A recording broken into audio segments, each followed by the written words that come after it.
This is Edmund, so moved. This is Chris Schmaltz, second. Thank you. Any corrections or additions? Is it the meeting summary or the meeting minutes? Because I know there's the difference between the recording versus what the PDF is. Yeah, the meeting summary is what we're acting on. Again, the actual minutes per se would be the recording itself. Do you have an inaccuracy that you wanted to correct, Moss? Well, I think this just goes back to some of the stuff we've talked about with those being incredibly vague, and I do think that there's been inaccuracies in them. So that's why I thought we were doing the meeting minutes, so we knew that the recording was true.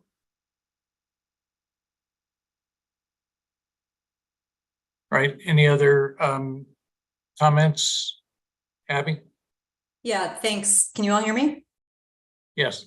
I abstain on voting every time we do this, and I've said the same thing, but I'm going to say it again. And I'm going to point out that this time I was just looking at the minutes from the Arizona Transportation Builders Association meeting, and there are more detailed notes in there of what we have been doing at the CAC than we receive for our minutes. So I know someone at PAG is taking good notes of these meetings. I know it's not just me taking notes, and I don't see the problem with sharing those with us so that when we go back through, we can actually know what happened at these meetings, and people who aren't present or observers, members of the community, can see that. So I am again going to be abstaining. I think that we can improve this, and I'm just sounding like a broken record until we do. Okay, Brian. Thank you, Mr. Chair. Counter argument to that is we have video recordings that capture every single word stated during every single meeting that are archived. The summary is exactly that, is a higher level reflection of what occurred during the meeting. So I believe we have very accurate documentation through the video recordings accomplished through Zoom that are available not only to the committee but to the public and are archived online. Thank you. Thank you. Eva. Yeah, I'd like to know what kind of citizen has the time to sit through hours and hours of recording meetings and can understand what the heck is going on. I mean, there is a reason why meeting minutes exists, and it's for transparency and accountability, and we do not have that here. And that is also why I continually abstain on the meeting minutes and have been for a while now. Point of order, Mr. Chair. Joanne. There's a motion on the board, on the floor, and this is not a discussion on the motion. I thought it was. Yeah, I'll allow it, but we have been having this conversation for quite a while now, and this has been our standard, the way that we've handled minutes, and as far as I'm concerned, that's the way that we will continue. I'll continue to do that until we just don't have enough votes to pass them, and then we'll regroup at that point. So I'd like to call the question at this point. All those in favor of the meeting summary, say aye. Aye. Aye. Or opposed? Nay. Nay. Nay. Nay. Nay. All right, abstentions? Aye. Any abstentions? Is that Joanne? Yes, sir. Just Joanne. Okay, thank you. Right, motion passes. Thank you. We'll go on to What was the next count item. On that? Can you read the count? There were 5 opposed and 1 abstention. 11 in favor.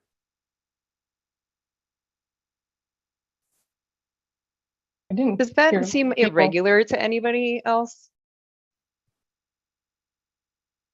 Okay, what's the next item on our agenda? we have report of any submitted public comments. Have not been.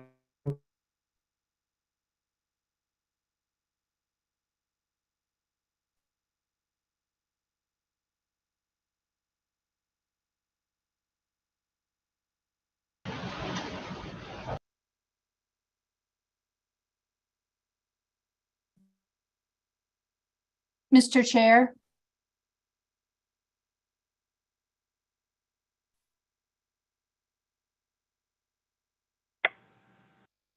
Sounds like Tom froze. Carolyn, can you keep us going on the agenda? Yes, I can, although I am not aware of any public comments, but I wasn't in the know. So, oh, Tom, are you back? I didn't know I was gone. Yes, you were just reporting on any submitted public comments and you froze. Okay, thank you. Yeah, and I asked if staff had any, and I didn't hear whether there were any other comments. No comments, Mr. Chair. I think your audio went off and your video froze, so we didn't hear you, but no comments. All right, thank you. All right, our next item is our RTA Next plan development. I wanted to talk to you for a second about the things that we have on our plate as a result of direction from the board and completion of the work that we've undertaken here.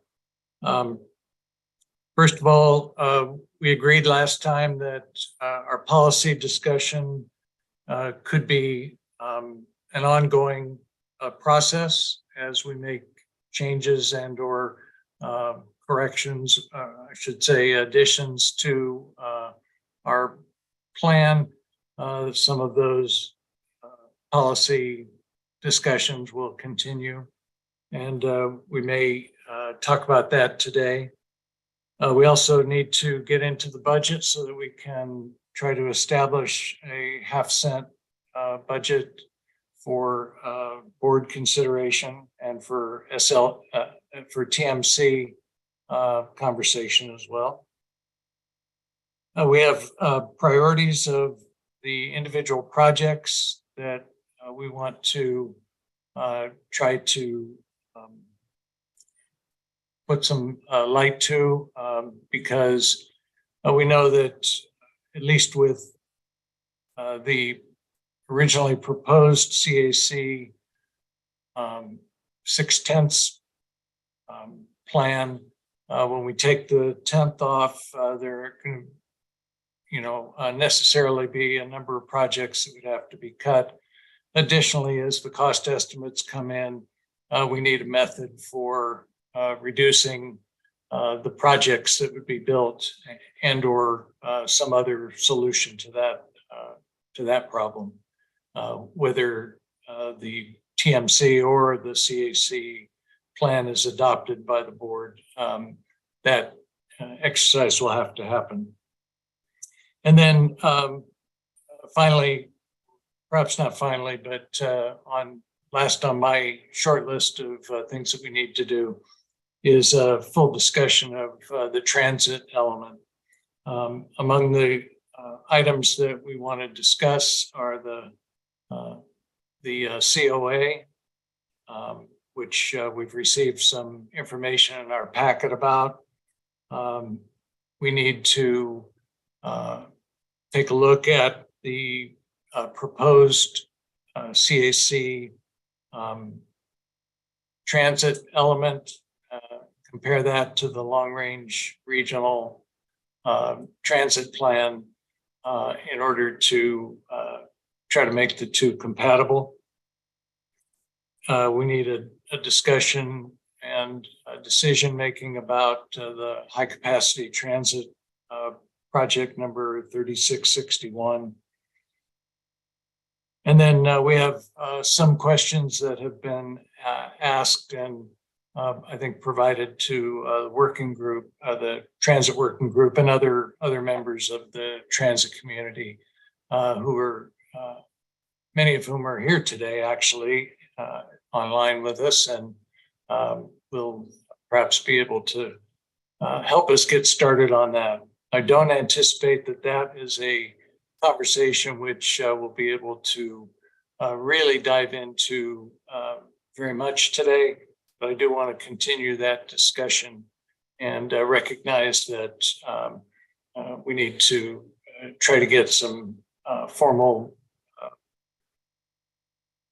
dialogue with some of the transit providers so that we can better understand the transit needs and future plans. All right. Anything else that folks feel is foremost in our agenda? Joanne? Thank you, Mr. Chair. I have been viewing the recordings of the meetings, and I may have missed this, but when we're talking about budgets regarding the half-cent sales tax increase and the TMC, are we also looking at some sort of budget put together if the 1/2 cent sales tax increase does not get put on the ballot or does not pass? And again, I apologize if I missed that in the recordings. No, if, by the time the election occurs, the CAC's work will be done. So if the election is, unsuccessful, then the CAC really has no further business at that point. Thank you, Mr. Chair.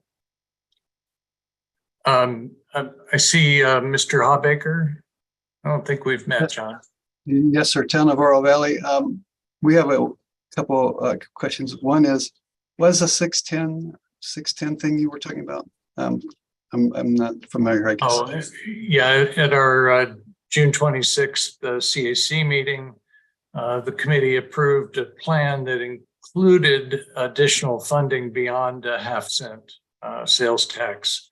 Up to 0.6 cents.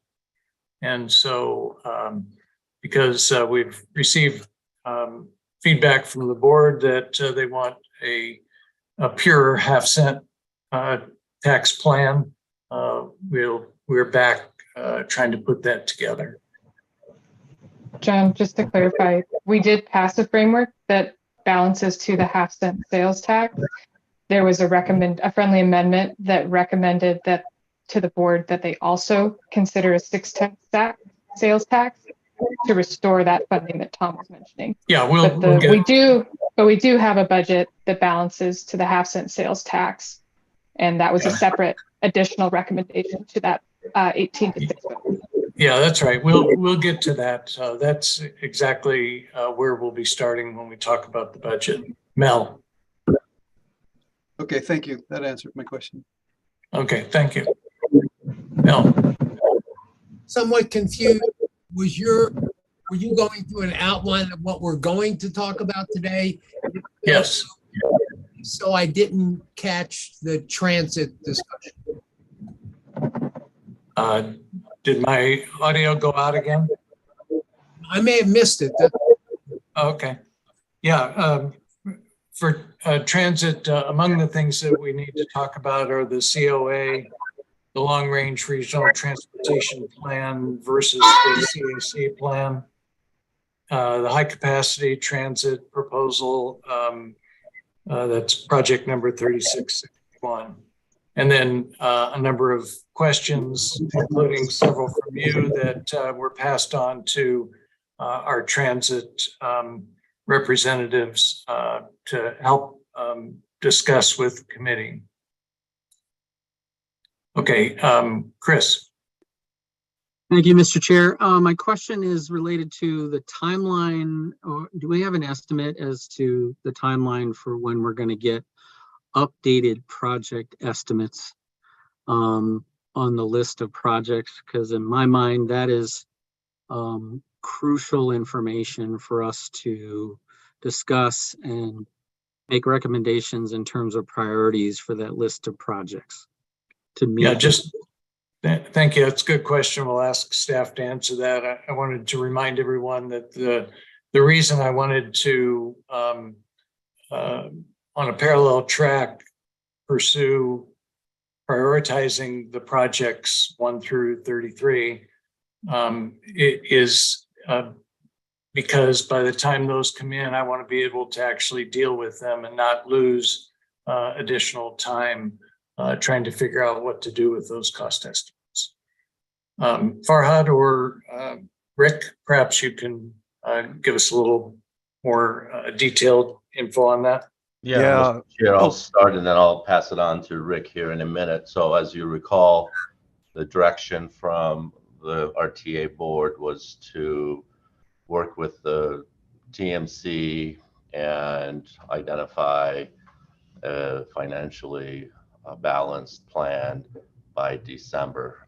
Rick has been working with representatives from each entity that submitted projects. They have their preliminary draft cost estimates. They're all looking through those, making refinements, potentially making adjustments.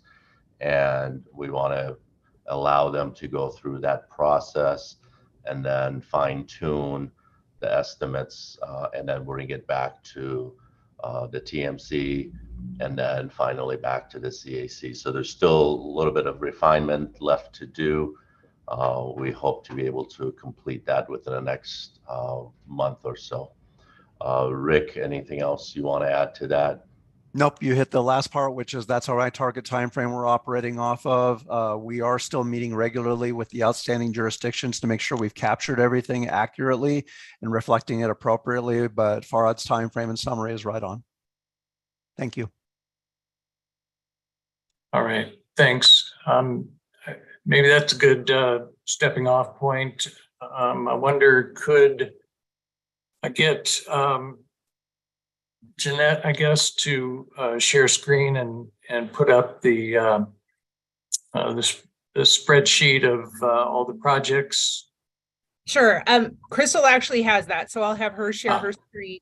But I also did want to recognize that we do have members of our transit working group in the meeting today, so we probably want to get onto discussion about the transit section sooner than later. But here's the spreadsheet. Thank you, Crystal.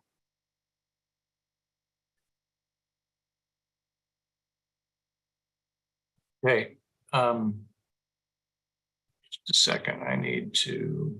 So, Mr. Chair, if I may, so Rick has a few slides that we can walk through those slides as well, just as a refresher for everyone as far as where we're at currently. And obviously the spreadsheet you have in front of you is the list of corridor projects that have been prioritized.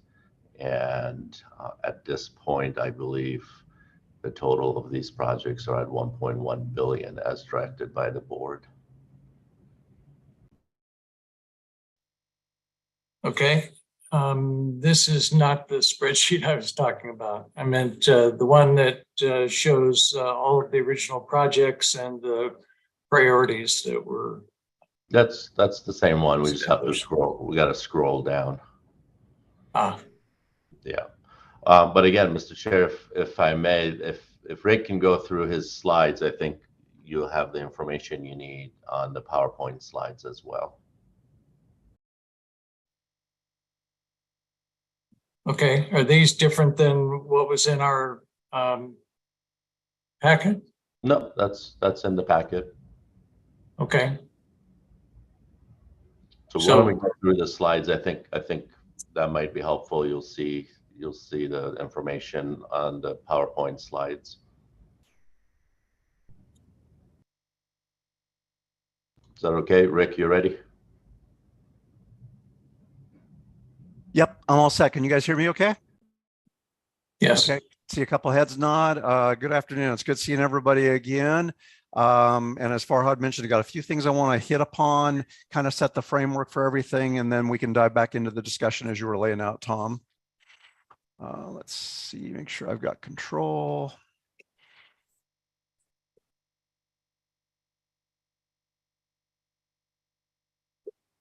Okay, there we go. First and foremost, wanted to follow up, Tom and Farhad both hit upon that, and that is the results that came from the last board meeting on this. And in a kind of a nutshell, want us to work collaboratively, CAC and TMC working together, obviously. And the key takeaways were that the tax rate was going to remain at the 0.5 cent. So they heard the discussion about that, chatted about it amongst themselves, and landed on that as the direction they want to provide. That that provides a overall target value of the 2.34 billion that we've been working on.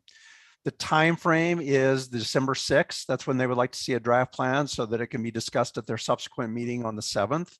And then in addition, wanted the overall estimate amount to be based on the pessimistic as opposed to the baseline or optimistic. So those were the 3 elements of direction that the board had discussed and decided and wanted to share back.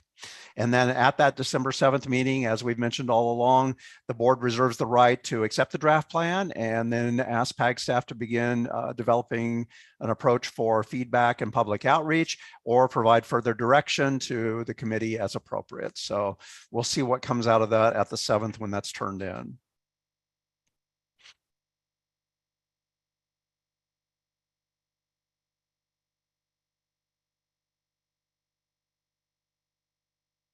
Okay. As far as the main activities, Tom, you alluded to this, and we'll have more capability to answer this with the staff and with the transit working group members that are available, as well as the that's dealing with the comprehensive operational analysis that's been requested. Public review of this effort associated with the transit system is currently under review. And then, as you've heard, the transit working group members, as well as PAG staff working directly with the transit teams, are also available to handle any of the questions and discussion items that are desired. So as a recap, we've got the categorical or the elements that we've identified and wanted to re-highlight that for everybody as showing what we've currently got in the framework that's been approved. Transit element allocation has got 510 million that's been allocated, broken out across the weekday evening service, weekend bus service, the frequency, expansion, special needs, circulators, and express service in the following amounts.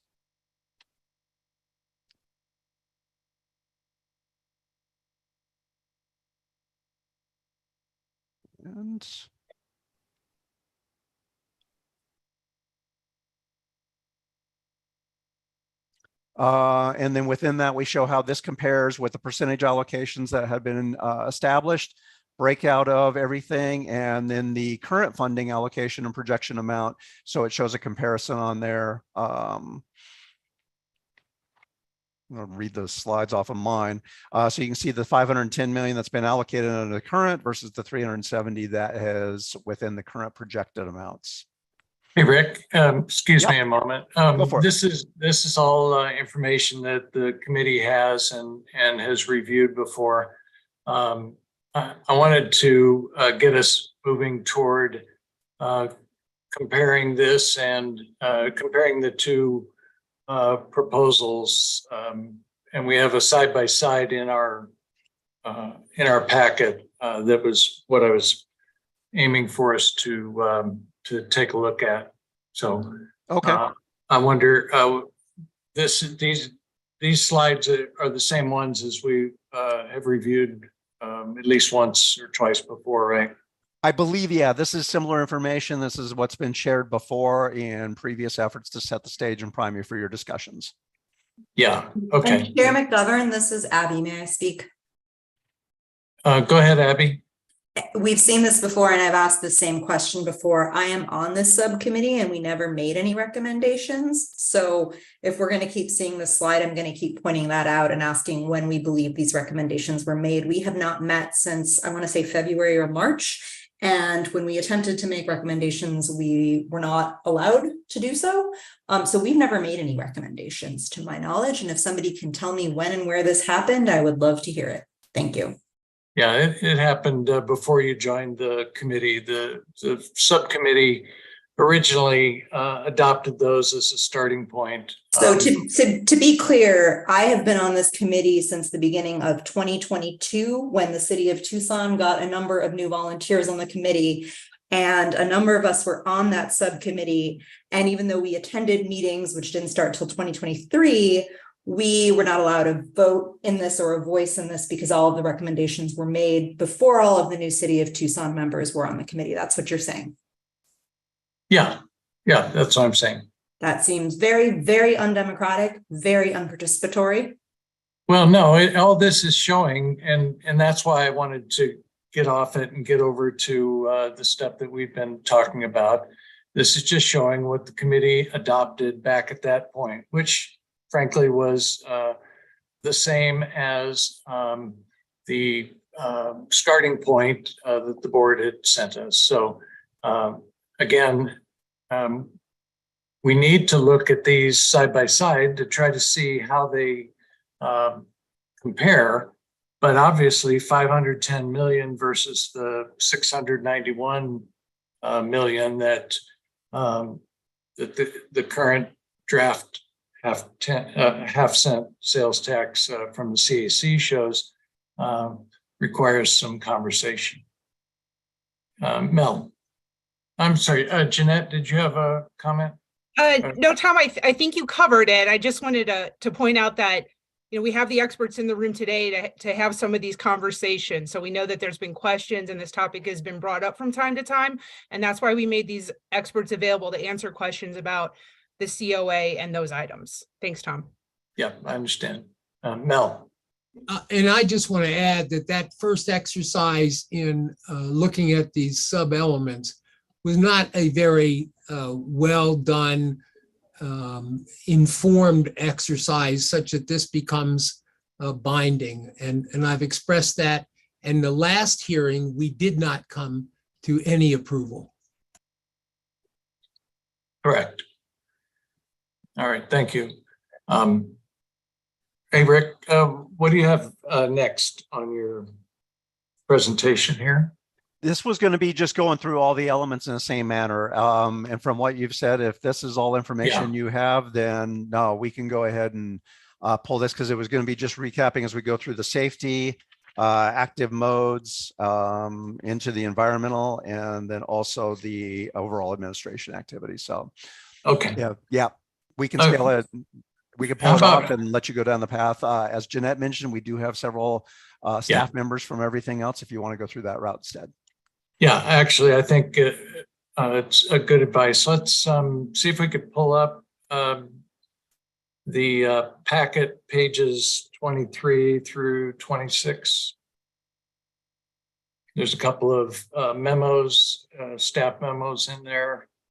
And one of them has comments about the COA and the utility of it in our conversations. And the other also lays out the specific questions that Paki forwarded at one point in the last week or so to some of those members. Yeah, you can scroll up on that, please, to just to the bottom of the second page of that memo.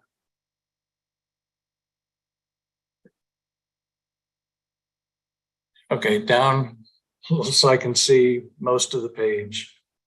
Okay, thanks. So these are the questions. We also have some issues about the COA that the committee, or at least the subcommittee, had expressed, and it would probably be a good time if we could jump into this. I confess I don't know who to ask specifically about these, so perhaps we can take a look at the questions and see who'd like to dive in on the conversation. Carolyn? Yes, Mr. Chair, I was hoping with these questions, could we just ask, I would like to ask Suntran, I think Suntran folks are on here.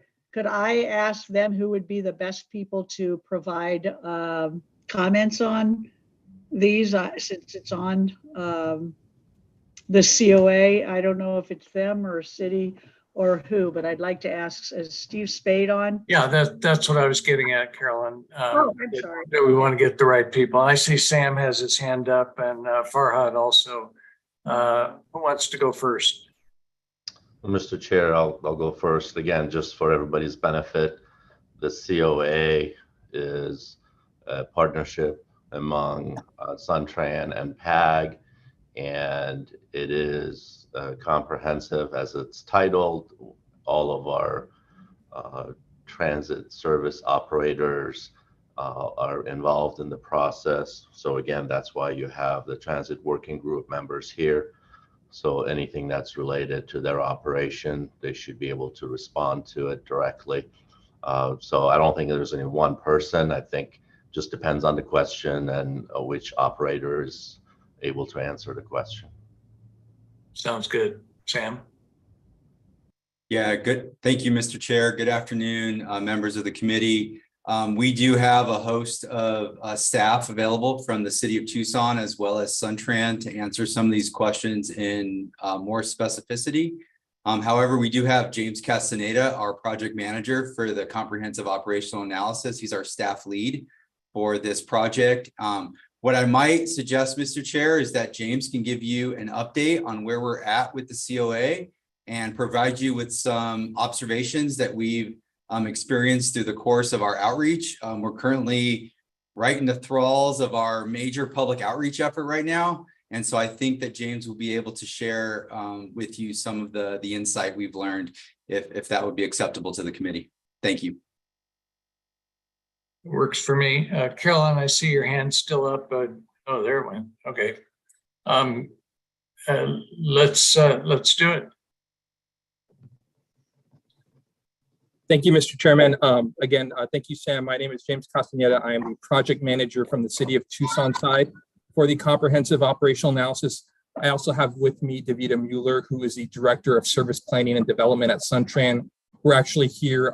We will have a town hall this evening at Pima West. So we're on location already getting ready. But to briefly update this group here. So we are currently in the second phase of public outreach, where we are running by the community the draft service plan for recommended changes for the transit network. These draft service changes are based on the input we heard during the first round of public outreach, which happened earlier this year in the February-March timeframe. So based on that information, we took what people wanted to see out of the transit network and drafted some recommendations based on that feedback. I want to stress to this group that the recommendations proposed in the COA draft plan are based on a cost and resource neutral analysis. So taking what resources we have and reallocating them to best meet the needs of the community. With that, I will say that the draft plan, I want to stress that this is a draft and none of the recommendations are final at this point, would reflect a pretty substantial shift in some of our resource allocation to meet those needs of what we heard in the first round of public outreach. And that largely was to increase frequency on evening and weekend service and along key corridors. So what folks are seeing in the draft plan is reflective of that outreach. And in terms of what we're hearing back, now that we have this second round of community engagement, which is open until September 8th, we are hearing a lot of feedback from the community. In particular, there's concerns about some of the proposed elimination of certain routes or route segments. Specifically, we're hearing a lot of feedback regarding routes 1, 3, and 5, as well as the group of express routes. So our messaging has been throughout this process that we're out in the community. We're really listening and wanting to get as much feedback as possible on these draft recommendations.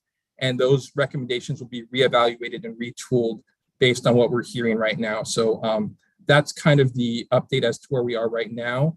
Moving forward, next steps, what we plan on is continuing to collect community feedback until September 8th. At that point, the draft plan will be revised based on what we're hearing. And we hope to have a final recommendation put forth to City of Tucson Mayor and Council later this year. We anticipate any rollout of recommended changes happening sometime thereafter in 2024. Thank you.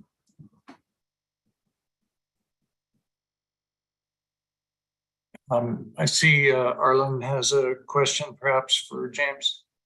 It's not so much a question, but when we talk about route numbers or certain things or acronyms, if you could identify it by place, because I suspect that not everybody, including myself, know where every route number, what road that's going on, or what have you. So if you could just talk in those terms, as opposed to as what I would call, from my perspective, planner speak. Thank you. Sure, Arlen, and if I can update on what I mentioned about those particular routes we're hearing a lot of feedback on. Route 1 is the Glen Swan route. In particular, it's a portion that runs on Glen. Route 3 is Pima West Speedway, and what we're hearing a lot of, Route 5 is Pima West Speedway, and we're hearing a lot of feedback regarding that Pima portion. And Route 3 on 5th and 6th Street, we're hearing a lot of concerns about that portion, as well as the group of express routes, which are by and large a lot of our current express offerings.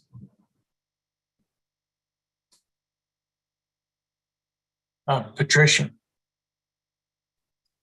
Thank you. Thank you for that update. So I know this is a cost neutral plan, but I'm a little bit concerned about what routes will need to be eliminated by reinstating routes 1 through 5, the ones you're hearing a lot about. It seems like, the cuts have to go somewhere, and I'm wondering how those future cuts will be decided and based on what feedback. And then are there any conversations happening about trying to serve all of the needs that you're hearing for transit, as opposed to just remaining cost neutral and clearly having to make trade-offs and sacrifices? Thank you, Patricia. That's a great question. And in terms of if we keep routes that are proposed to be discontinued, what that looks like, what those trade-offs would be, essentially it would be some of those increases to weekend and evening service and frequency service that we're proposing in the draft plan. We would have to then scale those back, again, in that cost neutral scenario, to be able to keep those routes through some of those the streets that I mentioned, routes 1, 3, and 5, in particular, Glen Street, Pima Street, and 5th, 6th Street.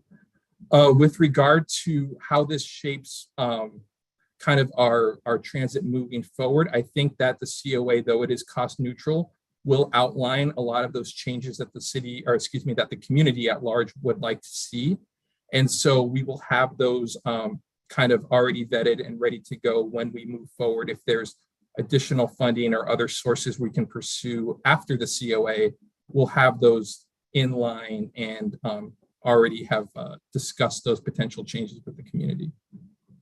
James, you mentioned that you were likely going to have to see as a trade-off some frequency and I think you said evening modifications or reductions.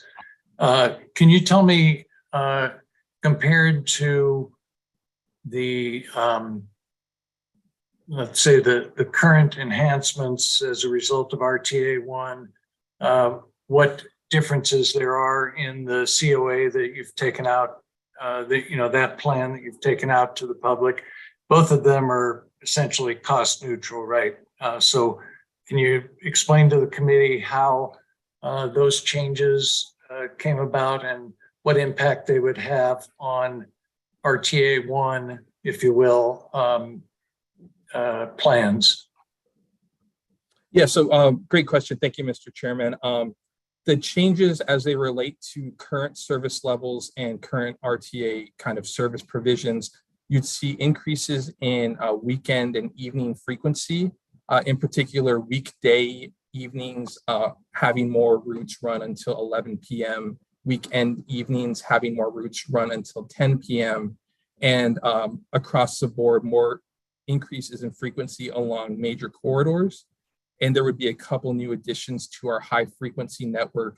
So those routes offering 15-minute or better service across the system. Those are kind of how those changes relate to some of the service improvements outlined in the current RTA.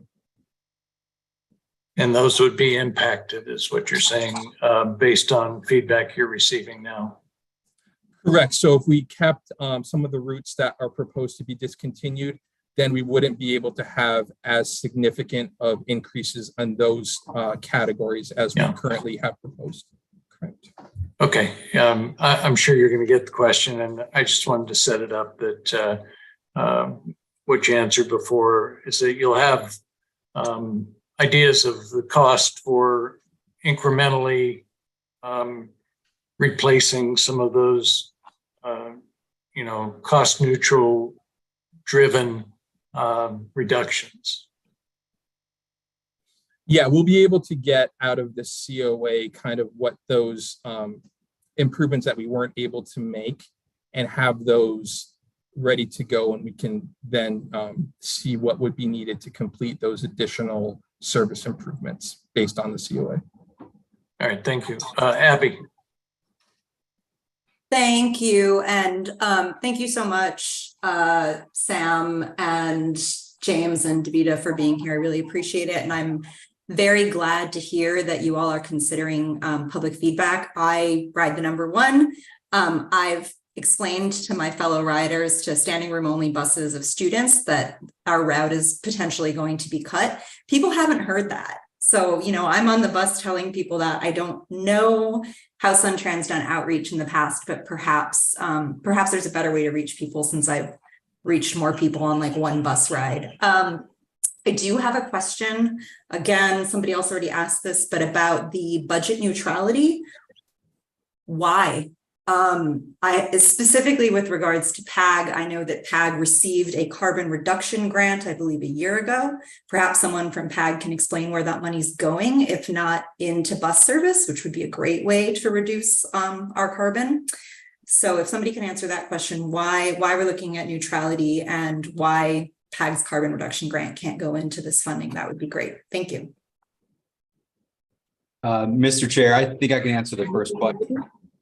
Relative to what we decided to look at this from a budget neutrality perspective, is that there really is no additional funding for transit service in the city of Tucson. And so what we were trying to do is look for ways to make the transit system as efficient as possible, try to be responsive to what we were hearing in terms of the initial round of feedback on where the community wanted to see us put our transit service.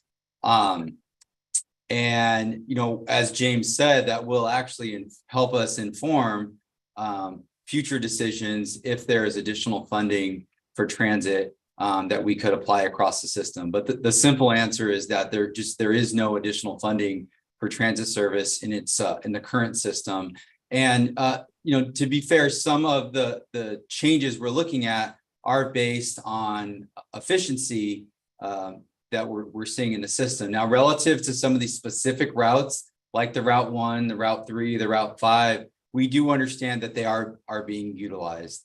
And so then it just becomes that trade-off on whether we want to see more transit service on the major routes, but then that trade-off is less on the collectors.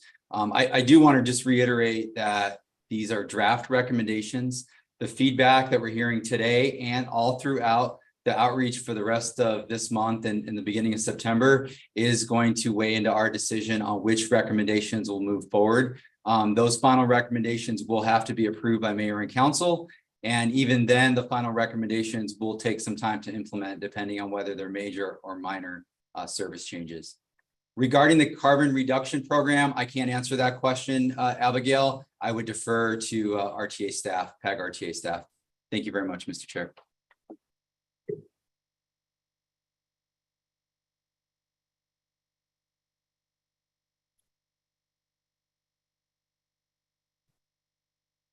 I'm not sure who from staff would like to take that question.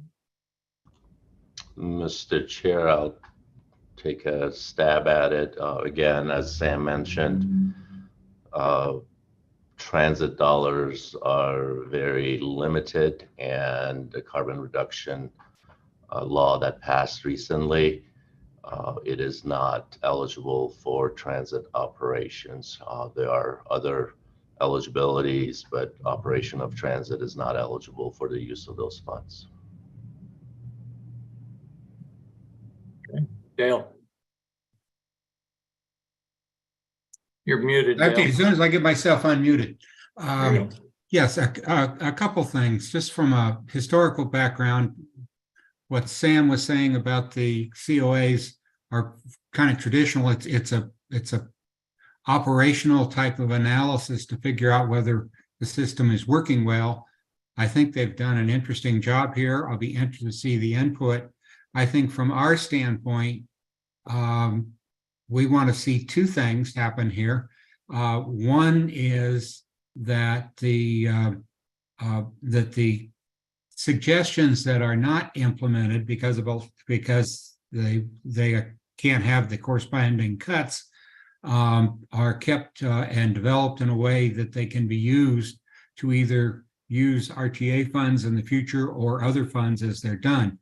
And the other thing is, what I'm most interested in here is what this can say about the future. And I guess from the time frame you're talking about, you're going to be working on about basically middle September. You're going to quit taking in current information and then come up with some adjusted information that we might receive in time to consider our evaluations before our December recommendation. But is there any comment about that, or is that information that we can look forward to getting, or is it just really too late? We have to work with what we've got. Mr. Chairperson, I'll take that one. So we are hoping to have those final recommendations or that final draft plan wrapped up in the November, December timeframe. The caveat to that would be that we need to make sure that City of Tucson Mayor and Council is given an opportunity to review and comment on those before we share that, I believe. And Sam, please correct me if I'm wrong, but that's kind of the time frame we're looking at. So I can't commit to the full report being ready prior to the December 6th deadline, but we will see. The hope is that it's ready to go in that November, December timeframe. I just don't have an exact date as to when that would be good to go. Great, thank you. Brian, and then Abby, I saw your hand just go down. I'm not sure if you were wanting to follow up or if it was just a delay. Go ahead, Brian. Thank you, Mr. Chair. If you will, I may have a couple questions here, but I think it depends on the answers we get, whether I need follow-up. So okay. My first question will be for either City of Tucson or anyone from Suntran. There is no cost for bus service at the moment. So for my own education and for the members of the board, can we get a breakdown of where the funding to operate Suntran is currently coming from? I can take a stab at that, Mr. Chair. I don't have all the numbers to the penny right at my fingertips, but a majority of the funding comes from the city's general fund. We do receive funding through the RTA for some of our transit service. We also receive funding from the FTA, and then we also receive funding from, I know Raytheon funds a route, and also a portion of one of our routes is funded by Amazon over on the east side of town. And I know James has done some of this work as well. James, are there other funding sources I'm missing? The only one, Sam, thank you, would be we do have some funds coming in from ad revenue as well as part of that mix. And then we also have IGAs with Pima County, Pasco Yaqui Tribe, and South Tucson. And I'm sure that we can provide a more detailed breakdown of our funding at a later date. Sorry, I don't have that right at my fingertips. No, I wouldn't expect you would have it all, but that's a good high level example. Sam and James, back to you. If the RTA Next failed to meet the vote with the voters, if we did not get RTA Next passed, what kind of impact would that have to Suntran operations moving forward over the next 20 years? Yeah, thanks, Brian. I don't know that we've done that research extensively. I will tell you that currently RTA funds nights weekends and frequency on routes. There are also express routes that are funded. And also Sun Shuttle, I believe, is funded by the RTA. So I would imagine if those funding sources were not available, those are the areas that would suffer the most. Okay, so it is, in my opinion, then safe to say that if this plan did not pass, it would have a detrimental effect to SunTran operations and the public transit. And so my comment to the committee would be, this is even more reason why I feel like we must continue to compromise, and knowing that not everybody can get everything they want due to the money available, that the risk we face of not coming up with a budget neutral plan has real devastating effects to some of these services. So that would be my comment of, once again, we must find a way to work within the boundaries that we have, or else there are serious risks to not only roadway infrastructure, but also to public transit. Thank you, Mr. Chair. Thank you, Brian. Carolyn. Yes, thank you, Mr. Chair. I had a question for James about those transit routes that are considered the 1, 3, and 5 for, I think you said elimination, correct? It would be, thank you, Carolyn, for that question. It would be just portions of those. In some cases, the proposed plan has route numbers that will be eliminated, but service would still be offered through other realigned routes. So in the cases of routes 1, Glen, Swan, for instance, we would just propose eliminating the Glen Street portion. Swan would be covered by an alternate route. Right, understand. So if those routes are popular, which I believe they are, so when you say covered by other routes, what is the criteria that people can walk a half a mile or a couple of blocks to get to that other route? I mean, walking is, what's the criteria for eliminating the portions of very popular routes? I mean, is it a time space kind of thing, or how far they have to roll their wheelchairs? You know, I'm just not sure, because we've got routes that seem to be very popular, and the trade-offs in terms of your choices or recommendations is kind of what I'm trying to get at. Thank you. Thank you, Carolyn. Yes, as part of the strategy, the consultant team, and so City of Tucson actually working with PAG, we have a consultant on board to help with this analysis. It's very robust, a lot of data, a lot of number crunching. So to answer your question, as part of that design strategy, the idea was to focus on roadways on the mile grid. And in that case, discontinuing some of those half-mile collector streets, for instance, the Glen and the Pima. A lot of the feedback we're hearing, though, kind of echoes your concerns about folks having to walk, especially right now, we're in the summer months, it's very hot outside, having to walk that added distance, is it worthwhile? So that's why really encourage folks to get out there and participate in our public outreach. But just know we are hearing a lot of those same sentiments echoed again and again, that there's concerns about having that half-mile distance be the kind of guiding principle for the proposed elimination of some of these routes. Okay, thank you. And one quick follow-up.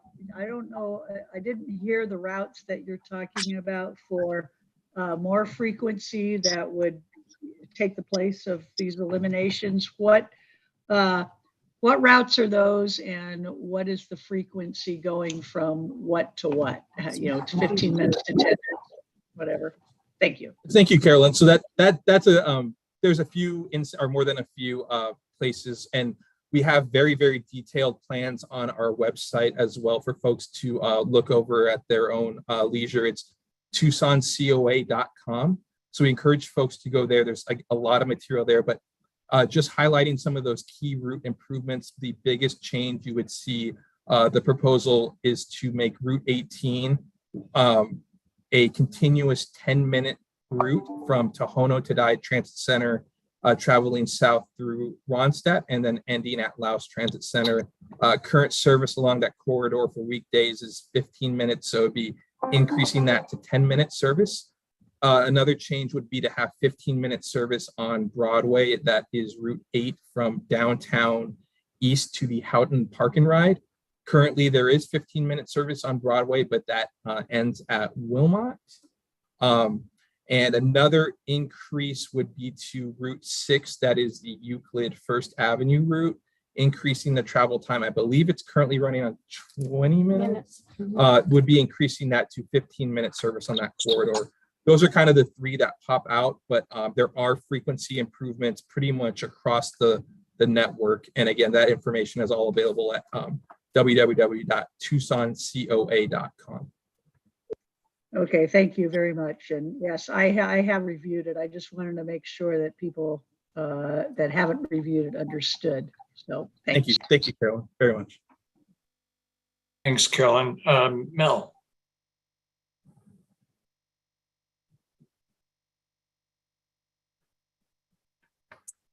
There you go. Thank you. It took me a while to unmute there. I assume the questions that we're looking at were given to someone at Suntran. So I understand that you've done surveys of riders. I'm trying to understand non-rider surveys have taken. And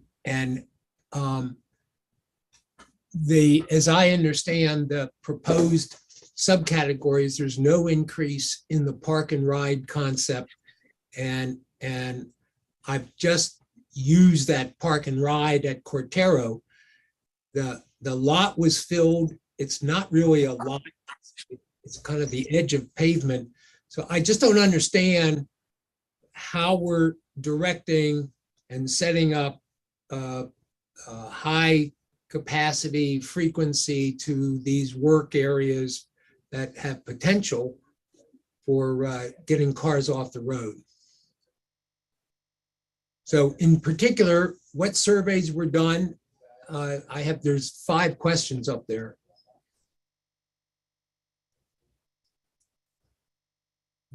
Yeah, those questions are showing on the screen right now. James, perhaps you could take a shot at those and pass them on as you think is necessary. Sure. Thank you, Mr. Chairman. I would say for surveys, Suntran did perform an onboard survey in 2022 that really dialed into origin destinations. That survey, along with other relevant long-range plans, have been incorporated as part of the foundational pieces of data for the COA. In terms of specific workforce surveys, I think the closest thing as a region we have to data of that nature would be the travel reduction plan data, which PAG performs, where they look at kind of that on an agency basis, how folks are responding within different organizations on their multimodal usage. So I would defer to PAG staff for additional elaboration on that. Speaking from a Suntran City of Tucson perspective, we haven't dialed into those types of workforce related surveys that I'm aware of. And Mr. Chairman, that's my concern. We're taking surveys of current riders and not figuring out what are the obstacles, the hindrances for non-riders, where we have potentially substantial increase in opportunity. And while we're planning for capital expenses, I'm not seeing anything related to these potentials. So, Mr. Chair, if I may. So yeah, go ahead. As James mentioned, there's an annual travel reduction program survey that goes to all employers with more than 100 employees. That information is always used to help with the long-range transit plan. That information was used, that the information is shared with the employers themselves, so individual employers can make decisions and policies to assist their employees. that information is available and used quite often. So we do have that, and obviously our transit operators have access to the information as well. That doesn't answer my question, Mr. Chair. What are the obstacles to increasing the number of riders at these particular places? They go to work at 8 and come back at 5. Mr. Chair? Yeah, could I go ahead, answer that? Steve. Yeah. So, please, I'm Steve. sorry, this is Steve Spade. Right. From SunTran. A couple of things. First of all, we've conducted non-rider surveys, and we used an organization called ETC Institute. We've used them twice. They do a random survey of people in the community that don't use or haven't used transit in, I think it's more than 3 years. The purpose for that was to get a sense of what their perception of it is of the transit system, how likely they might be to use it, and what the barriers were to using it, and then ask questions about what things might encourage somebody. So we gathered a lot of data that we have an understanding of. We can get an understanding of what would motivate people that don't ride. Secondly, this was just early before the pandemic. We started working on a concept called universal access, and we began working with the employers to identify potential ridership, but also did a significant amount of work with the school district to identify areas that we could work together on and try to understand what some of the issues were facing the school district.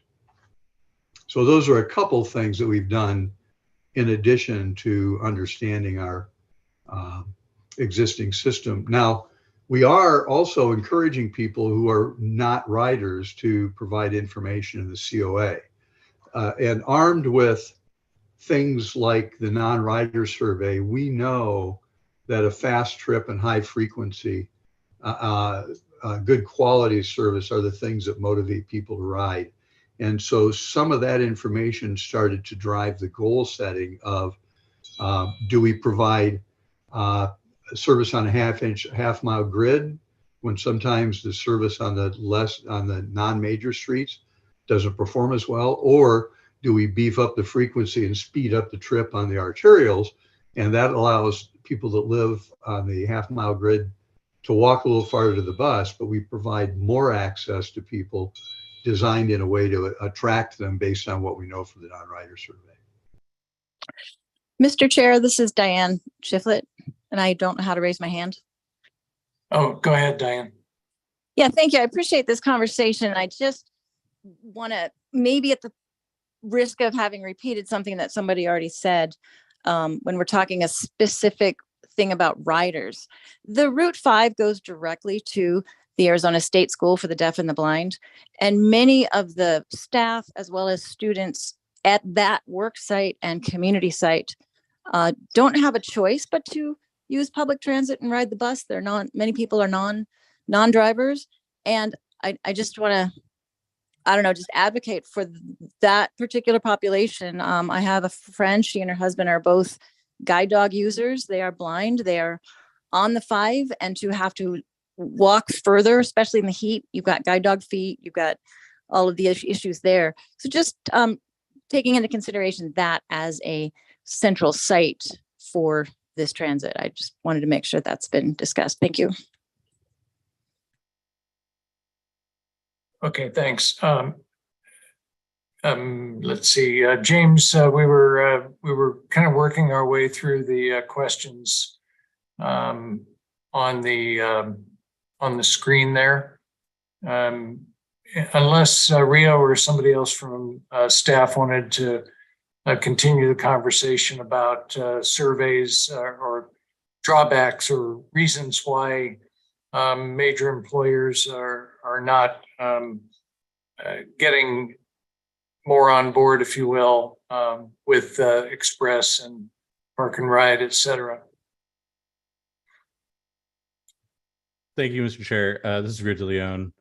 I'm the interim transportation mobility manager. I'd just like to note that we do have pretty continual conversations with employment centers and destinations that Sun Shuttle and SunTran serve. The most recent that come to mind for my team are Pima Community College Northwest, Tohono Chul Gardens, Amazon.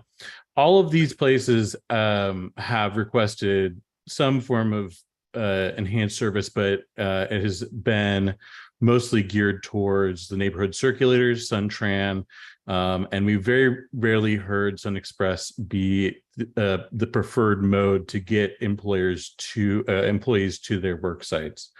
Just to add a little bit of context there. Okay, thank you.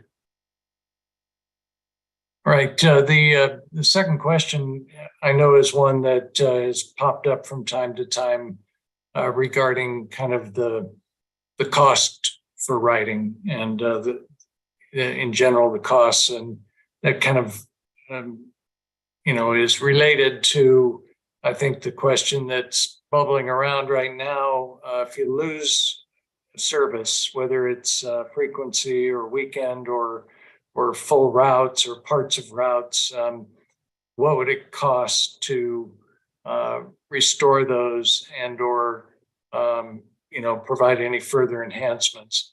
We've been kind of dealing with a number which I think came after conversation with SunTran and the city regarding kind of maintaining the status quo or maintaining the enhanced level that exists now at around $370 million.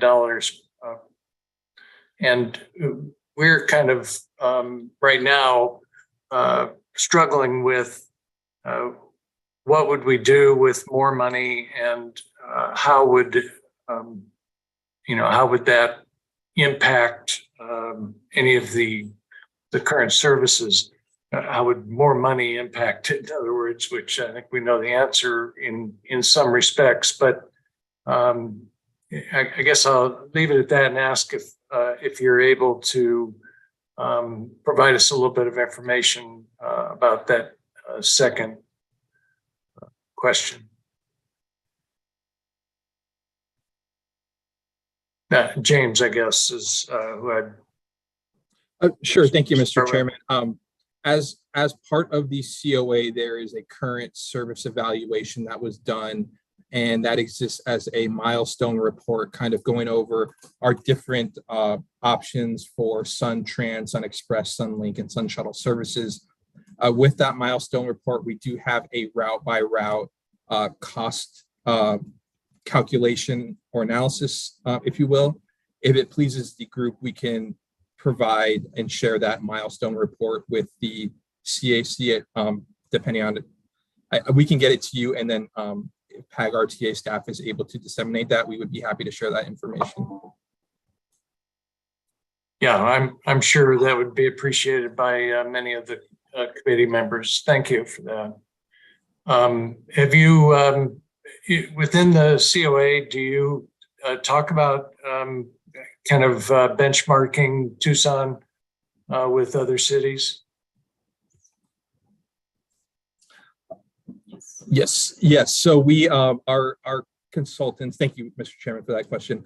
Our consultants have worked in other municipalities, and we are using lessons learned, things like that, as kind of foundational for the COA. In addition to that, I believe it included a survey of similar transit networks to our own to kind of review successes and try and gear our draft recommendations towards those. Davida, is that correct? Yes.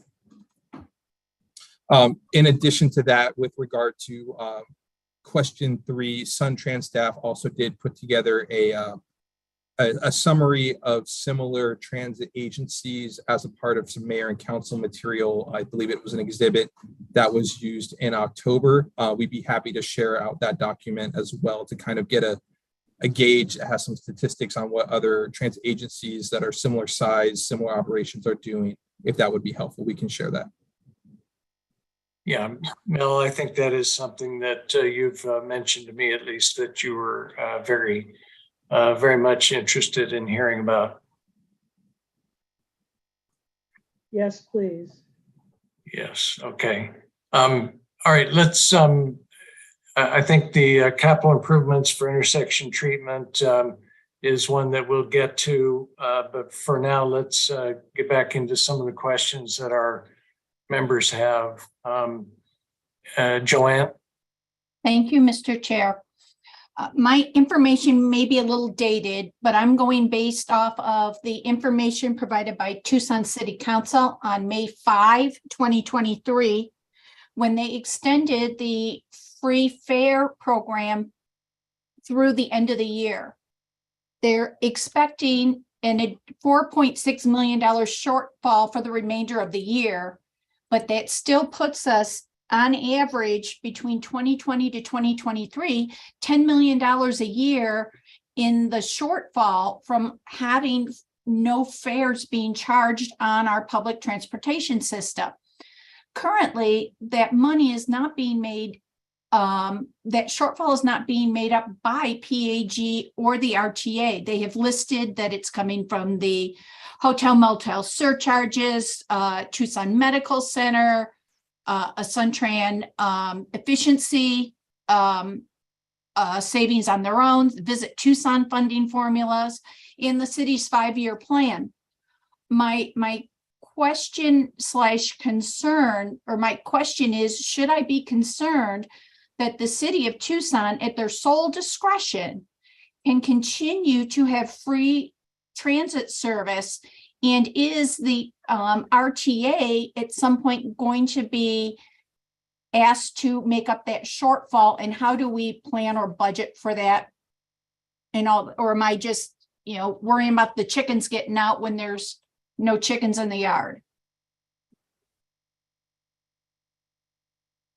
Mr. Chair, I'll answer a portion of that question. Thank you, Joanne. The City of Tucson Mayor and Council has voted to extend fare-free transit until an affirmative vote, either to continue it permanently or return to fare collection, is made. So that was the motion that was made at that same meeting you referenced. The City of Tucson later this month, or probably the first part of September now, will be convening a stakeholder group to begin looking at what the future funding opportunities there are for transit. Relative to your question regarding RTA, I don't know that I can answer that, but I did just want to stipulate or clarify that the City of Tucson Mayor and Council did make a vote specifically to continue fare free until an affirmative vote otherwise is made. Thank you. Thank you, Sam. Very good. Ava? Just per Diane's comments about the route that goes by the Arizona School for the Deaf and Blind, I wondered if people could elaborate a little bit on what kinds of specific input from non-traditional or diverse writers was there, like blind writers, non-English speaking writers, that kind of targeted outreach.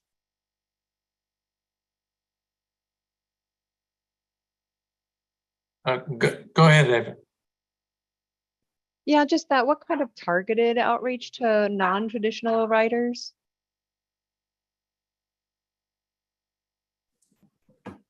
Yeah, so thank you for that question. We did do a pretty extensive canvassing of the region in our first round of public outreach that happened earlier this year.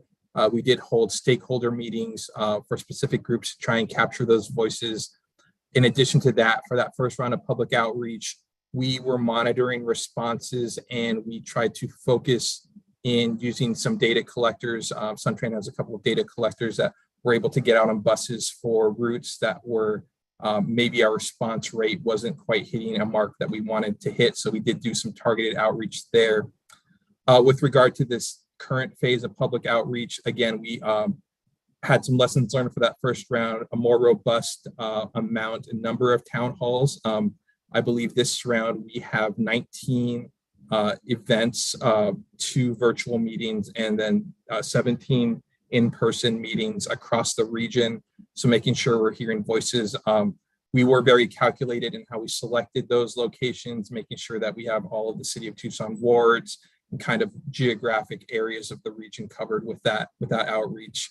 In addition to that, there's been email blasts to SunTran listservs. City of Tucson has been putting it out on their social media. The various ward offices have been echoing those on their social media. So we're really hoping to get as much of the community engagement as possible. I will add onto that, we also took into a kind of as that foundational piece, all the responses we got in those onboard surveys that occurred in 2022 to make sure we had that robust data set to work with for the COA. So could I ask what kind of numbers are we talking about in terms of respondents we were able to capture who have limited English proficiency or are blind or otherwise disabled? We don't have that information at this time. We can research that and get back to you. I do know that we also, in addition to all the things that James said, we also reached out to our partners in the region to include the School for Deaf and Blind, Southern Arizona Visually Impaired, Commission on Disability Issues. We've made sure that Goodwill and PIMO Association of the Aging, but we went out and specifically went to all of our regional partners that we work with SunVan, SunTran, SunLink, SunShuttle, to make sure that as many people as we could reach in a non-traditional or traditional manner was have the opportunity to know about what's going on. So we have been continuously changing how we outreach to the community. In fact, this week we were putting posters on bus stops. We also have been touch basing with our partners to make sure that they are getting it out to their constituents so that we have a complete community input. But we can go back and look and see if people identified themselves as having disabilities, who those were in the results. But I don't believe that that was one of the questions that we specifically asked of the community. Thank you so much for that. You know, it's just a lot of these ways of doing outreach are very visually oriented, so they can easily be missed by blind ridership. And also, if there are people who, if they're in English and limited English proficiency riders are not going to be able to pick up on those advertisements for those community outreach opportunities. So you can see that there are, you know, some, I see that there's been a really robust effort, but it could be missing some people's perspective. And that is why we reached out to our partners. We have made sure that our virtual meetings include ASL,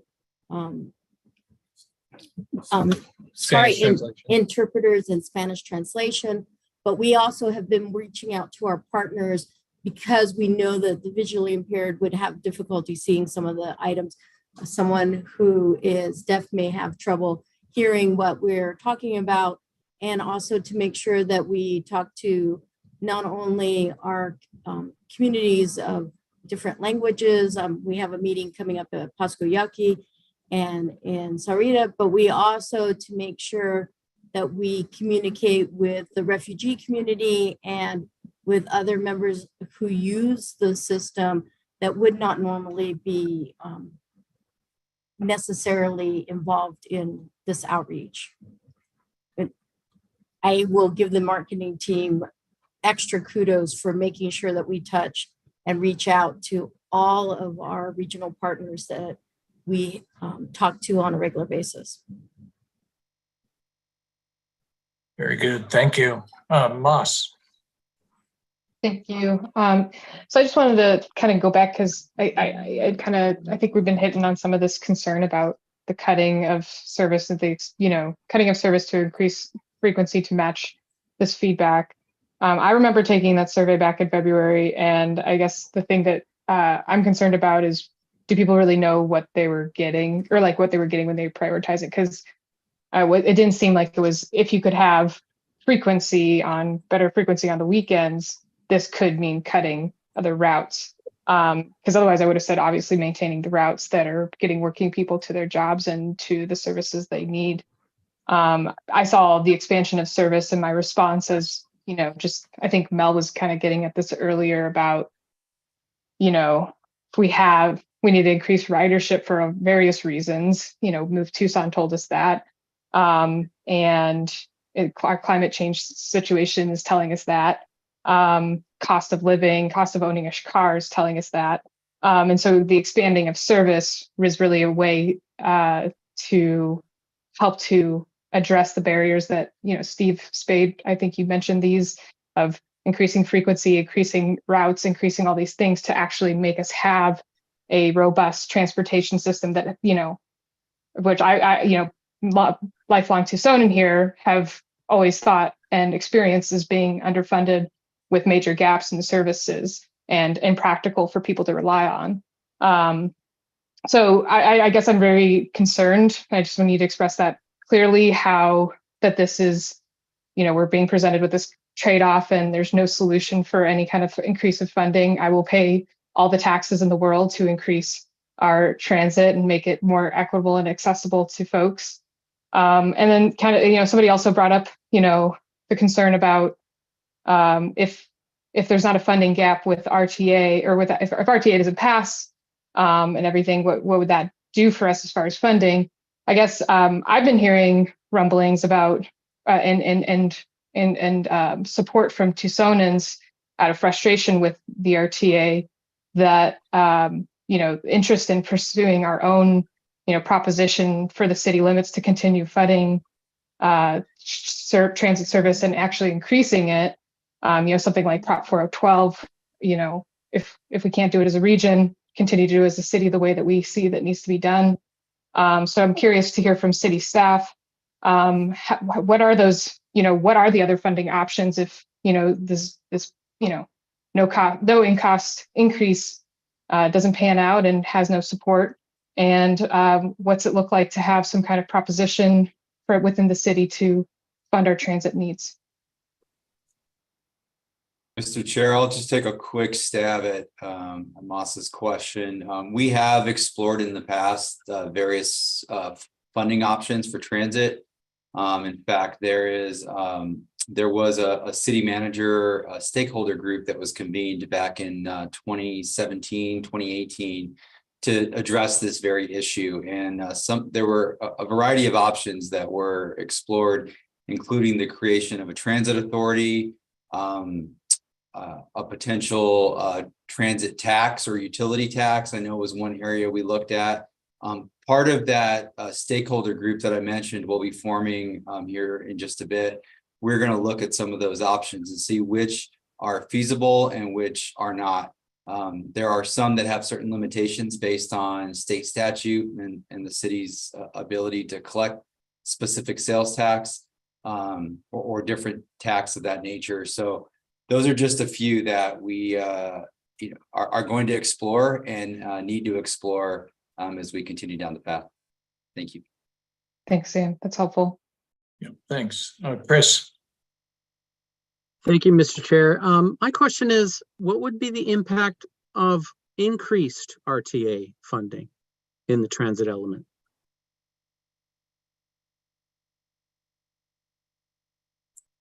There's a loaded question that everybody in the place would, or all of our transit folks would love to answer, I'm sure.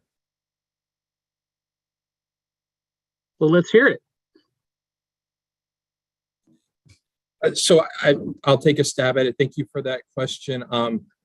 Again, as has been mentioned several times, the COA look is cost neutral based on our current operating procedures, and with expanded assistance from RTA and other funding sources, we would hopefully, and it would be dependent on the level of additional funding, but some of those trade-offs that the community is being asked to make are being evaluated as part of the COA process.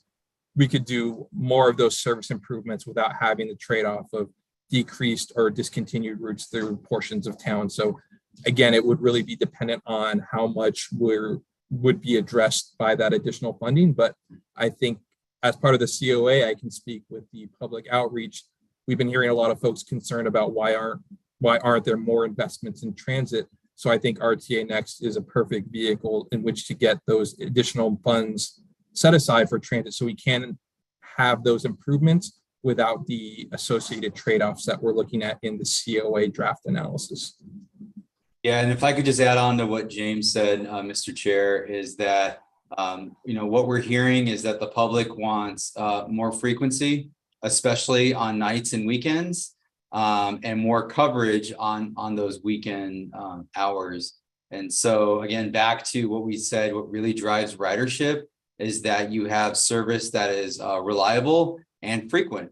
And so, the idea of the frequent transit network that was established is that you can throw away your bus schedule and you know that every 15 minutes a bus is going to come. Well, right now we only have that on 11 routes. And so, and then when you get into the weekends, that some of those routes don't operate on 15 minutes. So I think, again, just really simply, if you were to ask me what we would do with more money, it'd be more frequency and more nights and weekends. Thank you. And Mr. Chair, just to jump in, hopefully is the final piggyback. All of this is outlined in the Long Range Regional Transportation Plan as part of our service strategies. Consistent service 7 days a week, improving evening service, expanding the frequent transit network, targeted expansion in the suburbs are all operational service strategies that have been identified, and we hope to be able to capitalize on in the future. Yeah, thanks for pointing that out. It kind of jumped in at a spot I was going to insert a comment. It's important, I think, for us to understand that, because when we begin to look at the proposal that that this committee was about to vote on as far as its half-cent plan, which is where we're starting now. It's been presented, and the committee has been looking at it with a significantly different breakdown, if you will, of sub-elements compared to what exists in the long-range regional transit plan and the current RTA plan. Sam's comments are more directed toward that long-range plan and the way that it is organized as opposed to ours. So I think it's important that we get some feedback from all of you transit folks about the way that it's being initially presented here by the CAC, and how that fits with the long-range plan, as well as with how you would go about answering that question that was just posed. What would you do with more money? All right, Abby. Thank you. I'll try to keep this brief, but I have a number of things to respond to. So per PAG's own recent greenhouse gas emissions inventory, vehicles contribute to 43% of Pima County's greenhouse gas emissions. So this is a regional plan, 43%, all in vehicles. From SunTrans daily ridership numbers, cutting the route 1, 3, and 5, which is just 3 other routes proposed to be cut, displaces over 4,000 riders a day, so 9% of riders. And no, for those of us who ride this bus, walking a half a mile further to have to catch a transfer, which is what I would do, and it would double or triple my commute time. That's not just shifting stuff around. That's a huge deal. My route serves 5 schools. So I don't think this is just a matter of shifting routes. And I'm going to echo what Amanda Moss said, which is that nobody who supported increased service did so at the expense of cutting other routes. But focusing back on the big picture and on the greenhouse gas emissions, Mr. Mogimi said before that there's a law that says that the carbon reduction program can't go into public transportation, but multiple MPOs have already flexed their money into public transportation. I'm trying to look at the guidance from the Federal Highway Administration on this, which is hard to do in the middle of a meeting, but it looks like there's no prohibition on doing this at all. And with 43% of our greenhouse gas emissions coming from vehicles, it seems like this would be the best place to put it. So my question is again for PAG staff, what's that law? Why can't we put this money into public transportation? Because it's very clear from this conversation, from everyone's perspective, that we need more money for the bus system. And this seems like a pretty good place to start. So I'd like to know why PAG can't contribute to this. Thank you.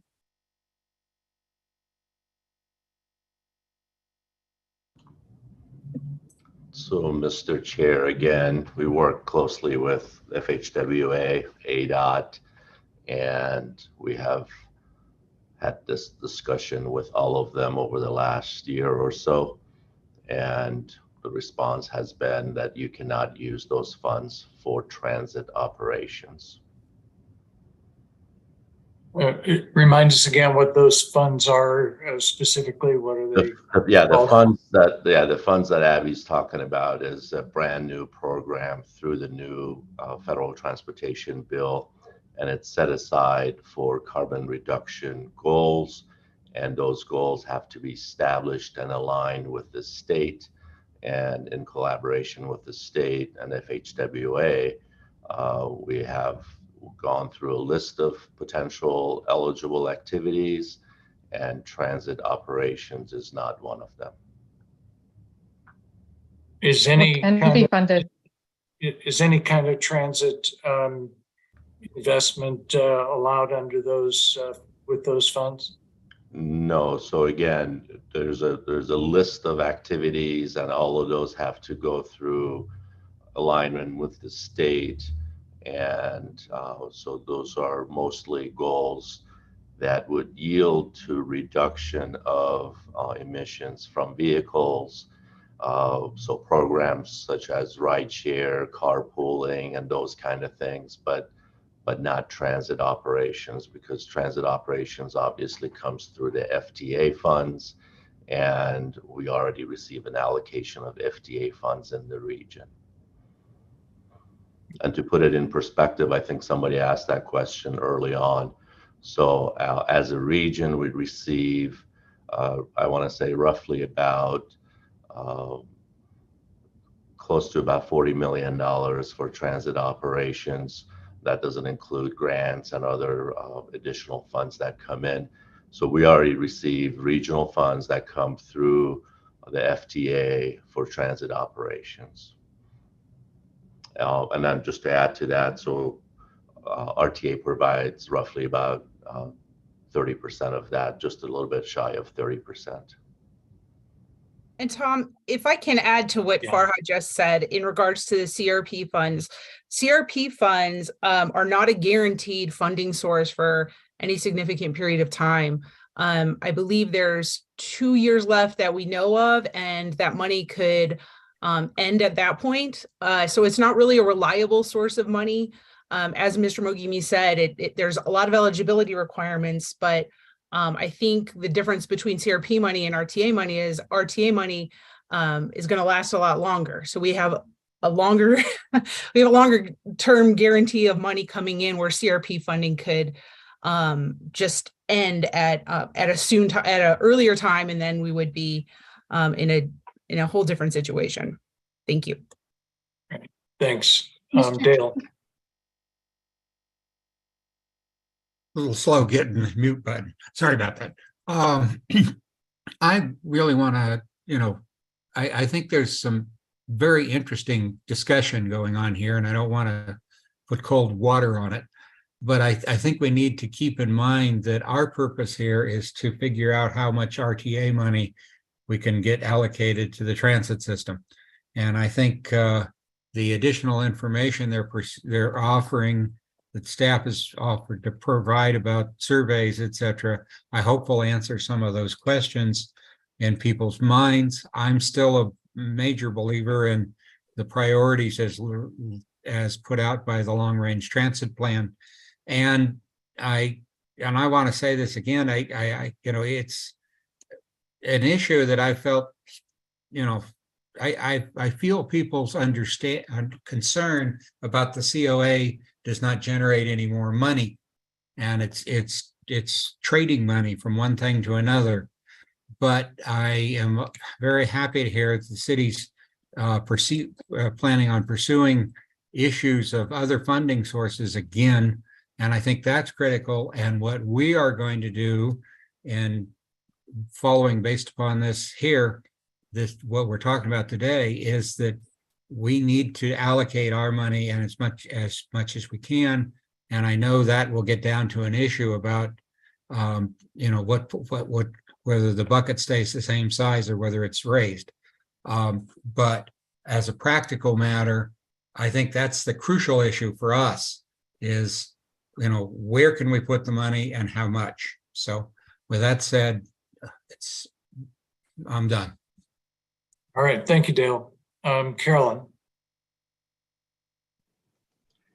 Thank you, Mr. Chair. I was just a follow-up on Chris Schmaltz. I'm not his questions. I'm not sure if this is what he was asking, but in terms of more money from the RTA, which is what our job is and what we're grappling with, it would be good to be quantified in getting back with us about what more money could pay for if we had more money in the RTA, specifically these cuts that we're talking about with the cost neutral approach that is inherent in the COA.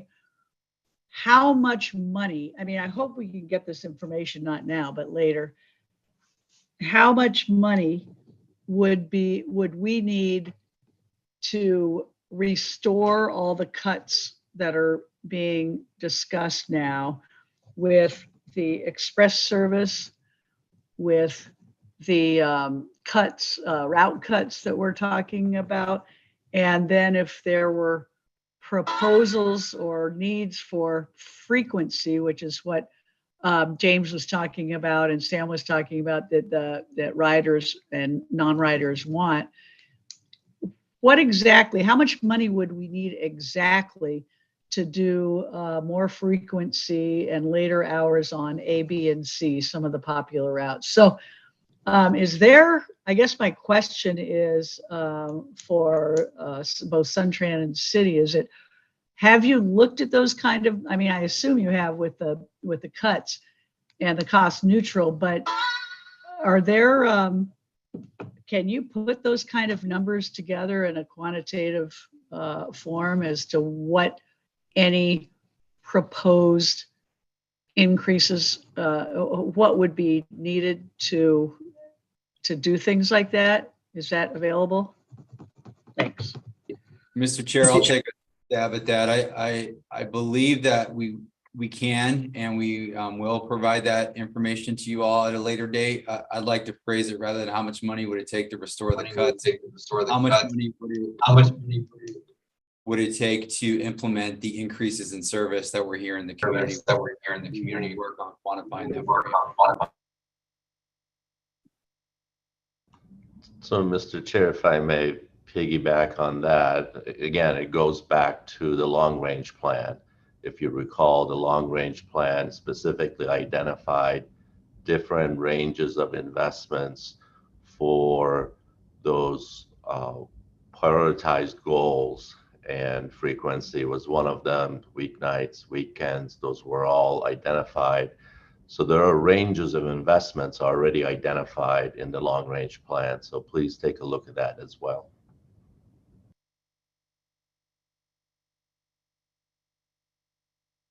Very good. Joanne. Thank you, Mr. Chair. Thank you, Mr. Chair. I think it's important to note that when we receive or a grant is issued, it is not codified as to the use, meaning it is not a law. Different grants, even from the same organizations, have different criteria as to where the monies can be used. And it also will depend upon if there is an application process, during the application process, what you have stated those funds will be used for. So to say that there is no law that says we can't use this grant money for transit is not necessarily an accurate statement. It's almost like comparing apples and bananas.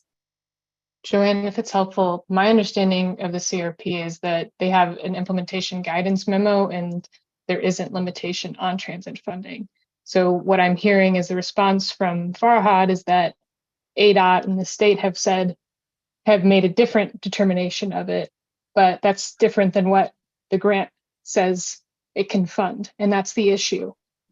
And I mean, if it's cutting greenhouse gas emissions, natural thing is to remove cars from it. There's also, demand response type of programs for transportation, just as like what you see with TEP trying to get you to shift when you're using it and different things like that. So I think that, that's the issue. It's not, there's no law that's saying they can't do it. And so there's now this telephone line coming in about what are the requirements and who's the state saying that, even though there is clear guidance that these could be included. May I respond, Mr. Chair? Sure, go ahead.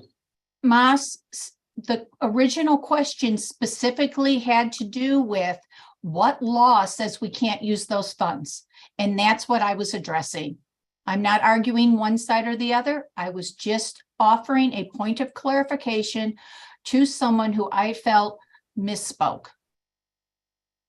All right, thank you both. Jeanette? Yeah, just a quick point of information, Tom. CRP funding is not a grant. It is a funding source. And how the agency spends that funding source is up to the regional council and the RTA board. So those decisions are made by those decision-making bodies in coordination with ADOT and FHWA, not at the committee level. Thanks. Oh, that's really helpful, Jeanette. That's different than I think what we heard, because then we have to talk to our regional council about having them do increased transit through it, is what I'm hearing. Yeah, it's up to the RTA board and the regional council on how we spend those funds. They're outlined in our OWP. So that's the process. Super helpful. Thank you, Jeanette. No, Mr. Chair, if I may clarify again, it's a brand new law. We are coordinating with the state as required by the law to make sure that the activities are eligible. And obviously through our process locally, we include what's eligible, and that's what Jeanette is talking about. So this is starts with the federal level, state, then regional council. So that information has already been provided, and operation of transit is not one of those that was identified as eligible by the state partners. Farhad, could you tell us what law that is that you're referencing? The federal law that passed, transportation bill, provided a new program called the Carbon Reduction Program. Under that law, they specifically allocated funds to the state, and the state provides sub-allocations to the MPOs. That law very clearly identifies alignment with the state's goals and objectives, and that's what we're doing currently. And that is due actually later in November. So we'll have more information from the state. But based on all the discussions we've had with them, operations of transit is not an eligible use of those funds. All right. Okay, but there's no state law that says that. When you say there's a law, you're just referencing the federal law that is dispensing the funds. The federal law provides the guidance to the state. Okay, and so then, and you're saying the states, what are the state policies and goals that you're referencing that would outline that omit transit from it? The federal law requires a plan to be established by the state, which will be completed by November, required by the law. And that document thus far does not discuss providing operations for transit. Okay, so we just need to write to our representatives to say that they need to make sure that they include that would be a good source. People wanted to change that. Not necessarily. To make sure it's included in the plan. not necessarily. I think they're following federal guidelines, and that's the direction we're getting from the state. Okay, thanks. Thanks for the conversation. It's been eye-opening. It is a little far afield from what we've got a say in, and I want to get us back to that. Let's get a couple of last comments here, and then we'll wrap up for today. Mel and then Jamie. Yes, I'd like to go back to address both the long-term plan and the questions that are in number one. The long-term plan and our subcategories allocate $76 million to neighborhood circulation. And I just don't see that within the context of what the metropolitan area wants to do in frequency as a valid use of money compared to no money for park and ride, and you're essentially keeping the express at the same level. I just don't see that we are improving access and use at a reasonable return of investment. And secondly, the questions of what is being planned in Vail, Marana, Oro Valley for park and ride and express services. So I'm really objecting to the proposed long-range plan and the allocation of funds within transit. And I just haven't heard anything that addresses these issues as to why that makes sense. I'm not sure who's best for this. I was thinking Rio, perhaps. Yeah, certainly, Mr. Speaker and members of the committee. Thank you so much for that question. I would like to point out on page 32 of the Long Range Regional Transportation Plan, service strategy number 4 goes into detail about targeted expansions in the suburbs. Specifically, it addresses the concerns raised about Vail, Oro Valley, Marana, and other jurisdictional and census designated places that we plan to serve in the future. While these may not come with a associated park and ride investment, they do serve existing park and rides with increased frequency. For example, we've outlined the Route 401 Oracle Road service to serve every 30 minutes. That does serve at minimum 2 park and rides, one at the north end and one at the south end. There's a few examples of this as our current service strategy plan for the neighborhood circulators. And while our geographic footprint is growing, it's not growing at the rate that we would necessarily need to place new park and rides, but better serve the park and rides that we already own. But my question, if I may, the expense we're spending was $76 million for neighborhood circulators, and the number of riders versus what you potentially have for express and park and ride is nowhere number your cost per rider and moving people out of cars and on the buses. Mel, it sounds like your question has to do with community priorities. And, I think the long-range transportation or transit plan does a pretty good job of explaining where those community priorities come from and why that is a direction that the community is headed. Rio, do you want to say whether that's true or not? Yeah, certainly, Mr. Speaker. And Mel, to directly answer your question, hopefully, the Long Range Regional Transportation Plan, like Chair McGovern said, was a result of a long and extensive public outreach process that identified the community's wants and needs in terms of their commute patterns, along with an intense statistical analysis. What we find to be true is that, and what we see in the ridership numbers ultimately, is that our targeted expansions in the suburbs model shows that people are more likely to use smaller buses at higher frequencies rather than once or twice a day vehicle trips that are much larger to reach locations like downtown in the U of A, because our employment centers are much more distributed than in a traditional urban fabric. Thank you. Good, thanks. Jamie. So I guess I just have a fundamental question.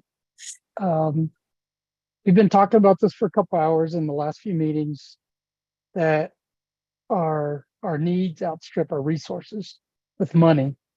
So whether we want to spend 510 million on transit or 700 million, whatever it is, why has Suntran taken off the table an obvious revenue source, right? If there's not enough revenue, why have they removed user fees, basically, right? Bus fares. So if we're tight on money, how can we afford to continue removing those fees? I mean, that just seems like an obvious source of the revenue gap. Why is that happening? If people value service, they'll pay for it, right? And I guess that's an open question for the group. I'm just trying to understand that. Yeah, no, it's a really great question, Jamie.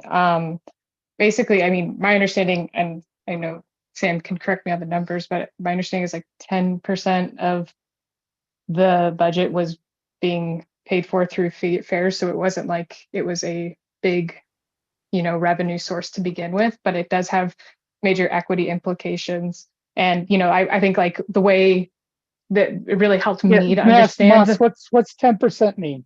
Is that $1 million? Is that 100 million? What? It doesn't matter. It's a really small proportion of the budget, is the point. That's why you use proportional dollars.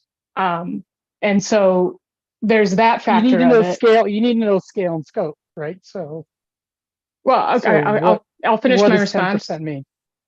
Sam, do you want to jump in with the number? Yeah, I'd be happy to, Mr. Chair, Moss, Jamie.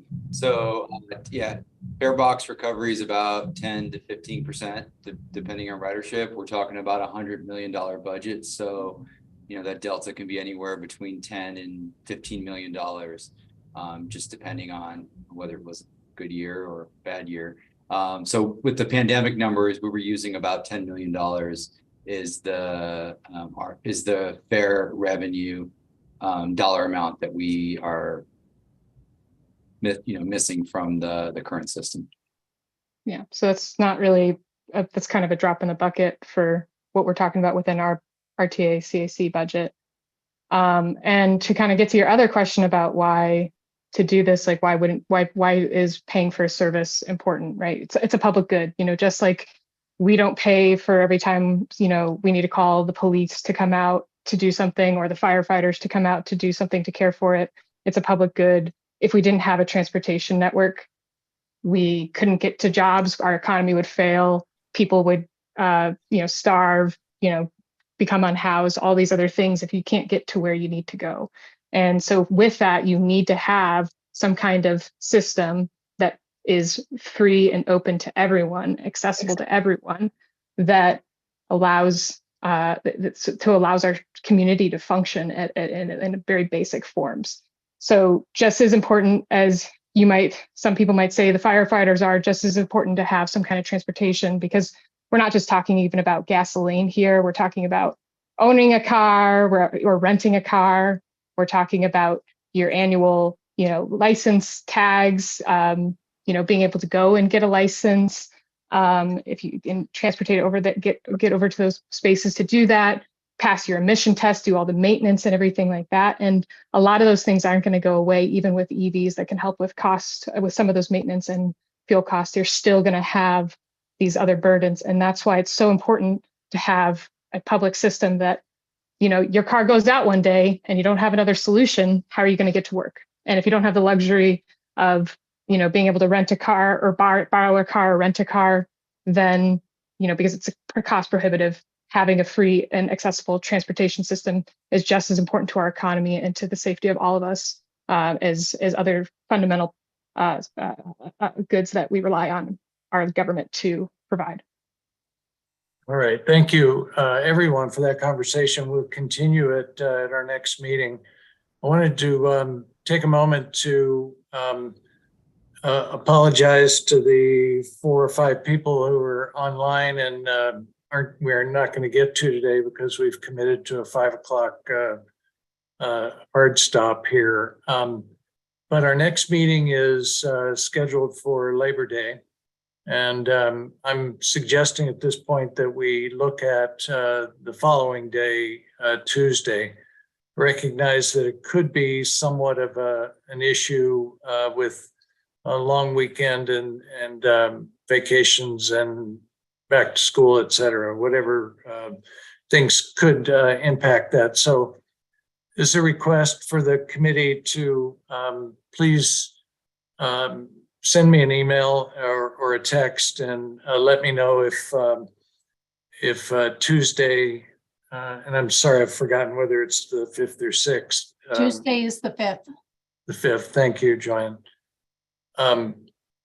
Whether the 5th at 11 o'clock is acceptable, or if you can make that. So would like to know that from everyone. And before we adjourn, I'd really like to thank all the members of the Transit Working Group and the City of Tucson, Sam and James, and certainly RTA staff, Rio, and the others who have helped with this conversation. We greatly appreciate it and look forward to continuing it. Hope we can count on you to come back next time and help us as we continue this.